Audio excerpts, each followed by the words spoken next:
If you do dry needling on the high body temperature, he will get 40 degrees temperature. It's really dangerous. If you need to remember anything from the theory, you need to remember this. People, dry needling is by far the most dangerous technique in physical therapy, and you can kill patients. And that's not a joke. You can really kill patients with dry needling. It has never happened in the history of acupuncture in dry needling, but you do not want to be first. That's not a good thing to be first in the world in it. really important thing. So, if you watch for these contraindications, there will not be any problem. First and most important contraindication is acute infection. What does that mean? If a patient comes with a fever or higher body temperature, you do not do dry needling. Why? You know for sure if a patient comes into your clinic for a massage with 37.5 degree temperature and you do massage, he got 38.5. If you do dry needling on the high body temperature, he will get 40 degrees temperature. It's really dangerous.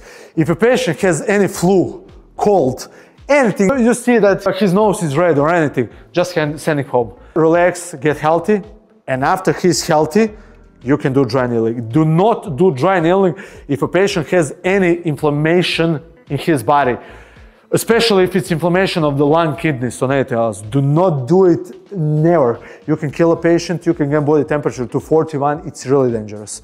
So if a patient had any inflammation, any infection in the body, please go home, relax, get healthy, and then we will see each other. Because you know why? You are doing extra inflammation, you are doing extra trauma, and the patient body is already defending himself from infection. So you do not want to do that, it's really dangerous.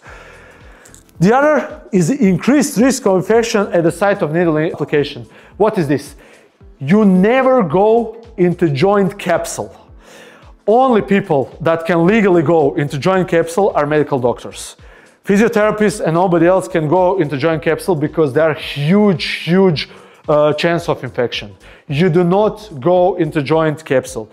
Most of the techniques that you will learn today and on a level 2 and who can get to the master are mine. A little bit changed from every other technique in the world. Why? You will see that from paravertebral muscles, let's say transversus spinalis, that when you learn online that they do needle like this, you do not do it because of the joints in the middle of transversus area. Why is that important? I do the technique in the medial direction so you avoid every problem. Every technique that I will show you, it's 100% safe. So you just do the technique in the direction that I have told you and zero problems. Just be mindful when I show the techniques that you do it exactly as I said them, because it's the most precise and it's the most safe. Now, the other 4, I said local applications because at least in Croatia we learn it wrong in the college. You will see in the college in Croatia you cannot do TENS therapy when the patient has local tumor. Why? If you have a localized tumor which does not metastasize and it's not carcinoma and it's, I don't know, on the femur, you can do any therapy on the neck.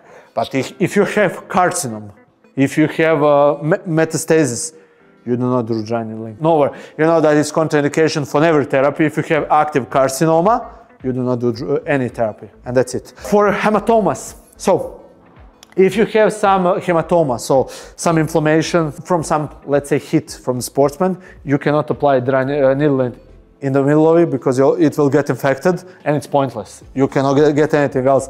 I actually heard from some of my colleagues that they said, yo, I saw one guy, he's doing dry needling and hematomas.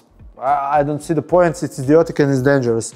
If you have hematoma, for me, the best combination is basically, I do cupping, because cupping does decompression and lymph can go into the lymphatic nodes. I do flossing. Flossing will push the lymph outside, and you can do kinesiotaping like a web, and it's really effective, and you will deal with hematoma in 2 days. Just do not do hematoma with dry needling. Osteosynthesis. So, why is this important? Mostly osteosynthesis is in the femur. All grandmas, when they have bad bones, when they have osteoporosis, can break femur. To break femur in a healthy person, it's needed 900 newtons of force, and it's impossible if you do not fall from 2nd or 3rd floor or you are in the frontal accident with a car. and it's impossible in any other way. And why is it important to be careful? So if you have the metal in the femur and it's fresh, and you do dry needling for quadriceps will twitch and it can rip off metal outside. You need to be sure that the radiologist wrote on his paper after the radiological exam that everything is healed 100%. You do over it just when it's healed 100%.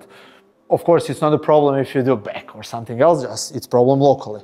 So always make sure if some older lady comes to you and you want to do on the leg, you do history of problems, of course, and always make sure if she had osteosynthesis that it's healed, that's 100% healed. That's really important.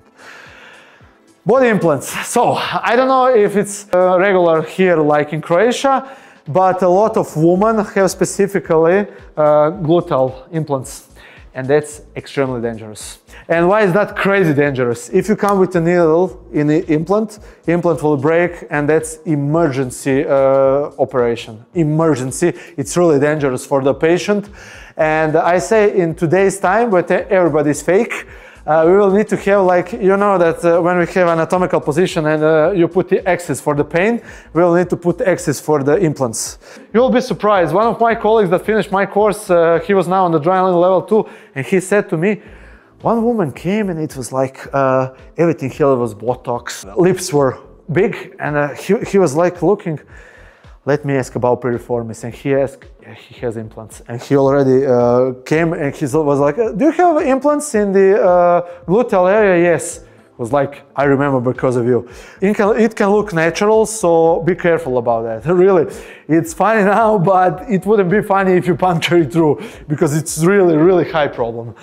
And you will have also legal problem, of course. In your countries like Austria, Germany, Switzerland, everybody loves to sue each other, so you need to be careful. In Croatia, it's not that kind of a problem, but here you need to be careful.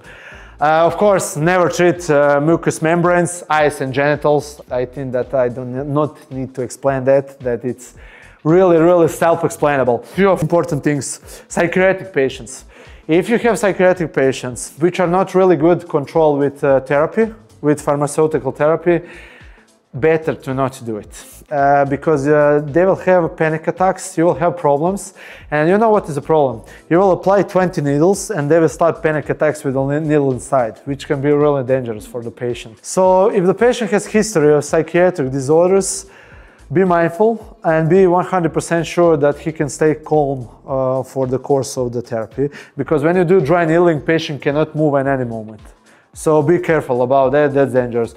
Also, one more thing, when the patient is taking blood thinners, medicine, that's really important. So, mostly it will be when the patient had thrombosis or anything similar. And most of them will come to you and say, yeah, I'm taking blood thinners, but I'm taking them for 2 years and everything is under control. You just ask them, okay, when you are taking your blood in the hospital, can you get the blood, stop it fast? Yes. No problem, you do dry needling.